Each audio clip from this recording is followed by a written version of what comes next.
First we have James Wolffe. He'll be well known in public, of course, as a former Lord Advocate, which of course has connections in that position to Scott. But his current role as Chair of Trustees of Abbotsford perhaps makes him an even more appropriate speaker for us today. So I can invite James to come up. Thank you, James. Thanks, David. And we look forward to hearing about lawyers and outlaws. Thank you. Thanks, David, and thank you very much for inviting me to speak. I haven't got any slides, but I have a prop. This is a rather tacky copy of the first edition of Redgauntlet, which I found in McNaughton's bookshop at the top of Leith Walk in the early 1990s. And it was, as someone who was brought up in the time when we didn't read Scott, it was my gateway into Sir Walter Scott. David mentioned Gatehouse of Fleet. I grew up in Gatehouse of Fleet on the shores of the Solway, and at the point where I came across this little book, I had recently been called to the Scottish Bar.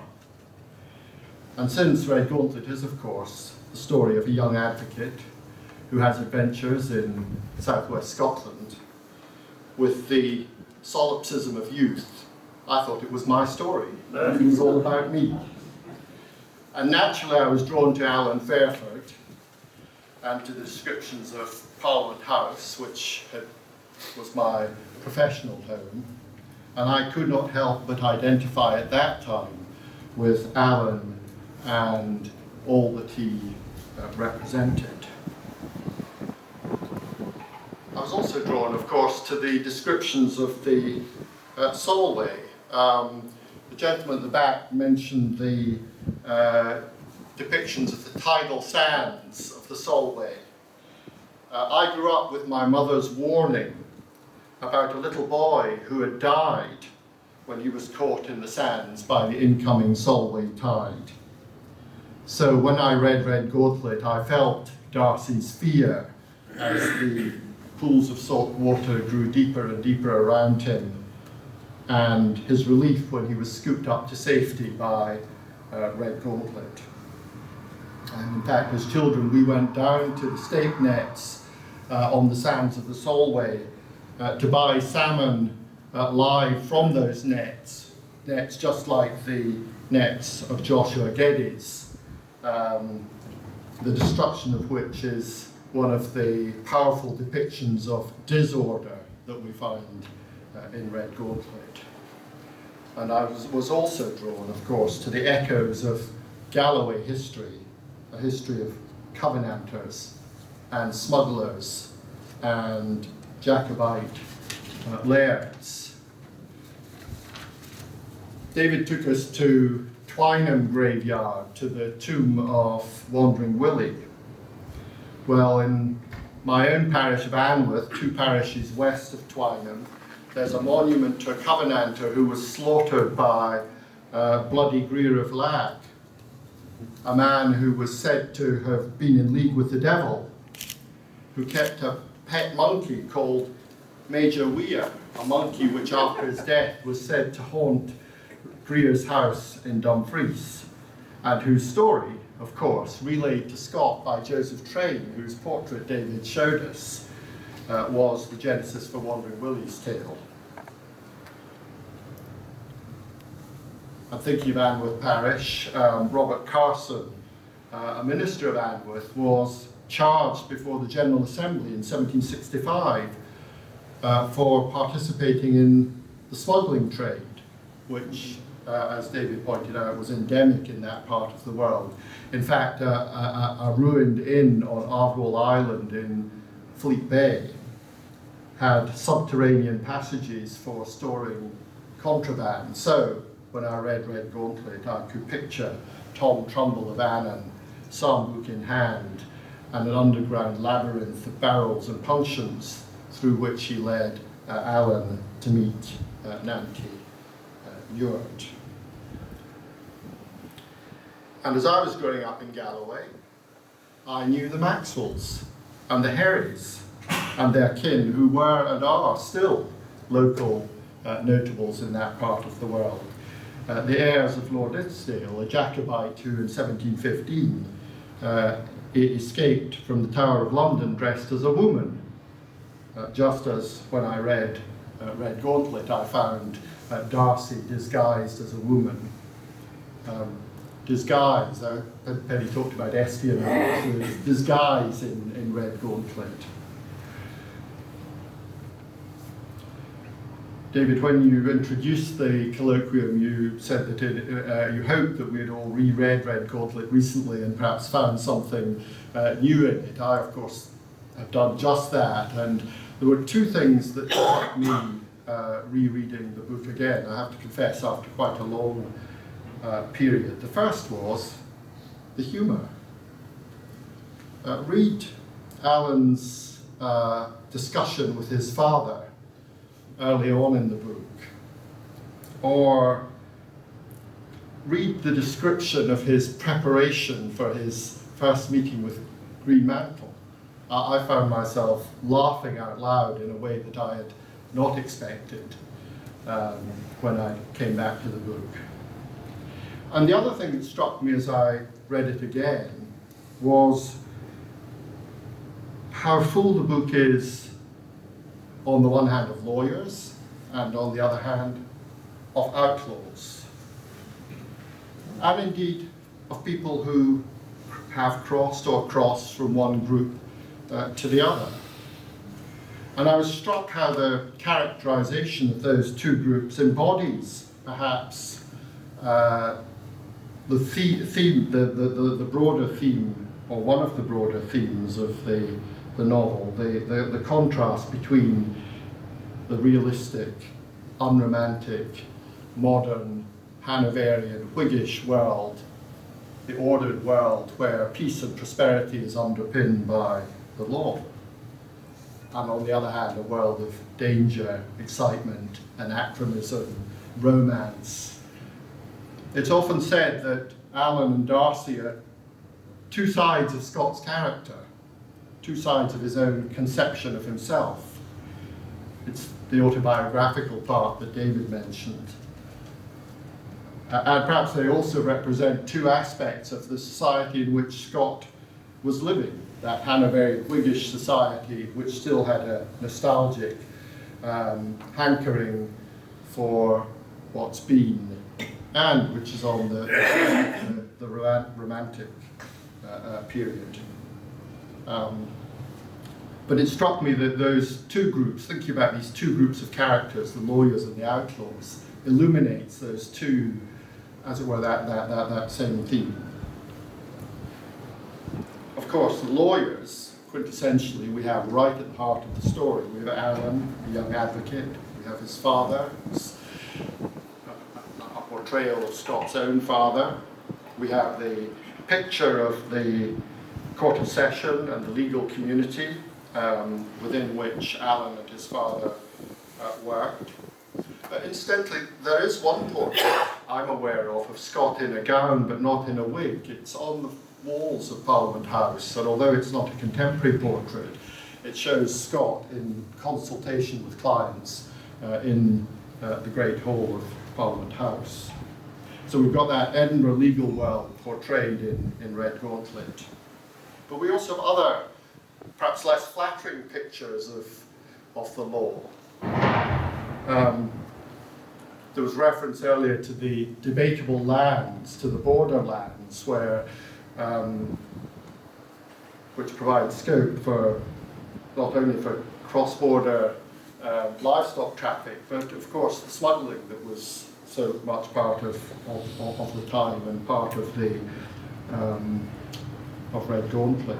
And we have unflattering portraits of the local magistracy on both sides of the border. We've got Provost Crosby in Dumfries, Justice of the Peace for the county, who has crossed from being an outlaw, crossed from being out in the 45, married to a lady of the Redgauntlet family, now the civic head of Dumfries, and a local magistrate with a son breeding to the law, we're told. And there is a local magistrate resist attempts to enlist his assistance in finding Darcy. And on the other side of the border, we have Justice Foxley, an ass. That was clear, says Darcy, who approves Darcy's imprisonment at the hands of his uncle. Not to mention the Justice's clerk, Mr. Nicholas, who corruptly, for a guinea, procures Peter Peebles' warrant to arrest Allen. And what about Peter Peebles? Where do we place him? He's one might think, a barrackroom lawyer, but his head is, in fact, full of nonsense. I'm glad Angus is going to talk about Peter Peebles, because in Angus's brilliant Stair Society lecture, which you must read if you haven't, he discloses that Peter Peebles was a real litigant on the poor roll in Scott's time. And the portrayal of Peter Peebles is an accurate picture of a real peculiar disorder well known to lawyers, the disorder of the vexatious litigant. So what about the outlaws, the forces of disorder which are constantly threatening to break through and who make up so much of the novel? Well, they include those who are involved in illegal business, the smugglers, Nanky Ewart, Joshua Crackenthorpe, Tom Trumbull. They include those, of course, who actively or tacitly support the overthrow of the regime, the old Jacobite sisters at Fairladies. Peyton Perrell, a man who equally has crossed from one side to the other. We're told that he was bred to the law, but never took the gown because of the oaths, but went out in the 45 and remains a Jacobite sympathiser.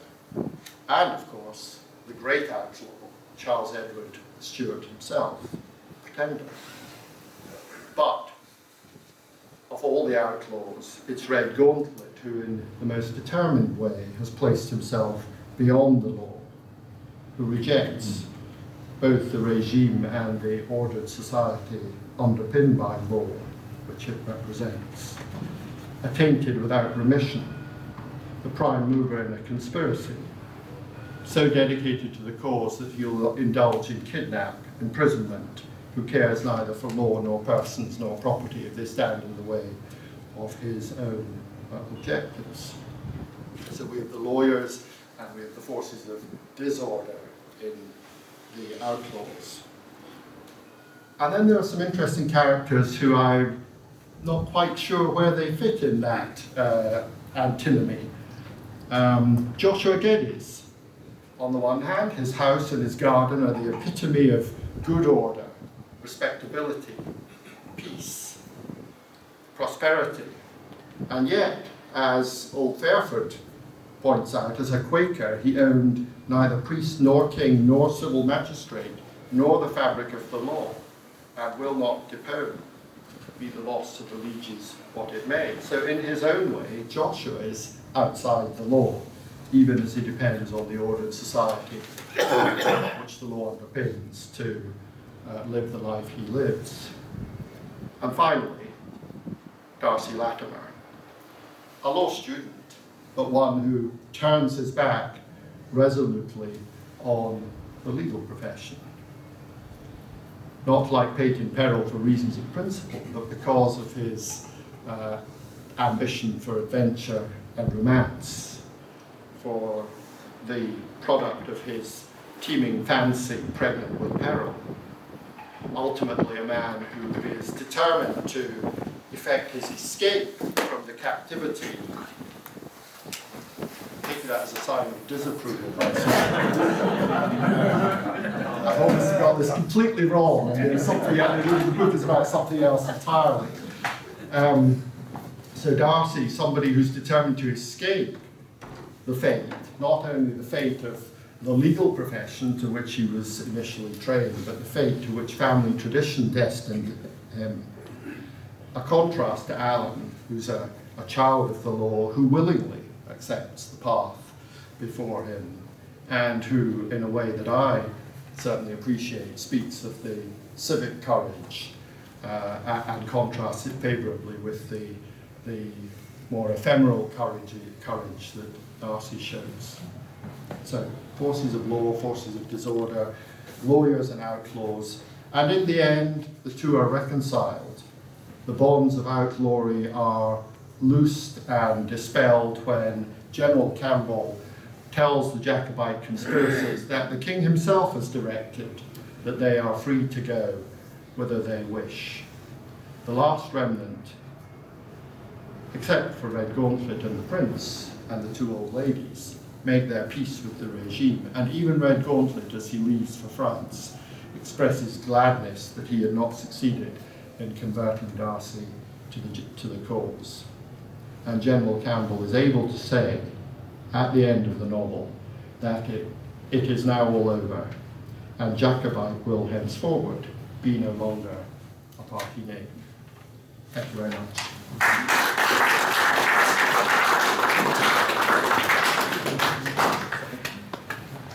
Any questions for James, despite the fact he's fled? I'm sure he's still halfway. Thanks, James. Gentleman in the back, thank you. Yes, I'm fascinated by the dubious legal claims that are essentially part of Redgauntlet. Yes. And they do involve both Scottish and English law. English law, I suppose that a guardian can have a claim to such an extent over their charge that they can effectively kidnap them, which does feel dubious in any age. But then I'm not quite sure how old Darcy was, and I'm not sure of the laws at that time. And then the other one, which will probably be dealt with, is does Peter Peebles actually have a claim? Can you pursue a lawyer for desertion of a case, which is hugely comic to me, but yeah. Maybe there's something in it. I have to confess, I haven't looked at the legal history. There's lots of interest for legal historians, and Angus is, I would not dare speak of those things with Angus about to follow. I suspect you're right that Darcy's age might be a critical factor in terms of whether the guardian could, in effect, control the person of the ward. I don't think that's an entirely alien idea, that the guardian could control the person of the ward if they're not adult. So far as Peter Peebles want to apprehend Alan, I think that is a figment, if I could put it that way, a fiction. There were processes by which you could obtain warrants to apprehend debtors at the time. And I suspect there were processes by which you could pursue people across the border if you needed. I don't know what the systems were at the time. But yes, I don't think you could apprehend the person of your lawyer simply because they've thrown up your case, thankfully.